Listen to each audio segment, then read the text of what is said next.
ज्ञान सरोवर में आप सभी का फिर से एक बार स्वागत है। और आज मैं फिर से लेके आई हूँ एक छोटी सी कहानी। कहानी छोटी सी है लेकिन थोड़ी सी हास्य भी है। आपको ये कहानी सुन के थोड़ी सी हंसी भी आएगी क्योंकि ये एक गांव के लोगों की मूर्खता पे कहानी है। तो गांव के लोगों ने क्या मूर्खता की और इसमें थोड़ा सा हास्य क्या है, ये जब आप कहानी सुनेंगे तो जानेंगे। लेकिन कहानी में एक प्रेरणा जरूर है, और ये प्रेरणा क्या है, ये शिक्षा क्या है, ये भी कहानी के अंत में हम लोग देखेंगे। तो चलिए मैं कहानी सुनाना शुरू करती हूँ। एक बार एक आदमी ने गांव वालों से कहा कि वो 100 रुपये में एक बंदर खरीदेगा।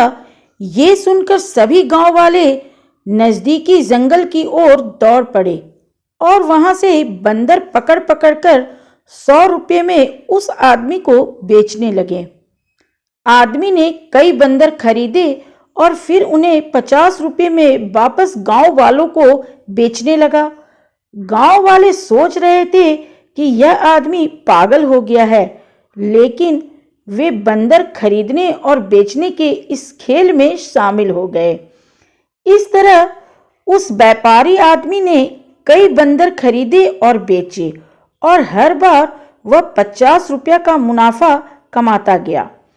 गांव वाले भी इस खेल में शामिल हो गए और वे भी पैसे कमाने लगे। लेकिन एक दिन उस आदमी ने, यानी कि व्यापारी आदमी ने, गांव वालों से कहा कि वह अब और बंदर नहीं खरीदेगा। गांव वाले सोच रहे थे कि अब यह खेल खत्म हो गया है, लेकिन उस व्यापारी आदमी ने उन्हें एक और ऑफर दिया। अब उस व्यापारी आदमी ने कहा कि वो बंदरों के लिए 500 रुपये देगा। क्योंकि अगले दिन उस व्यापारी आदमी को शहर जाना था, इसलिए उसने इस काम के लिए एक असिस्टेंट नियुक्त कर दिया। 500 रुपये सुनकर गांव वाले बदहवास हो गए। पहले ही लगभग सारे बंदर पकड़े जा चुके थे, इसलिए इस ऑफर का उन्हें कोई खास लाभ नहीं मिला क्योंकि उनके हाथ कोई बंदर ही नहीं लगा। तो गांव वालों को असिस्टेंट ने कहा कि आज मालिक नहीं है, शहर गए हुए हैं। मैं इन बंदरों को तुम्हें 400 रुपये में दे देता हूँ। कल तुम लोग इसे मालिक को 500 रुपये में बेच देना।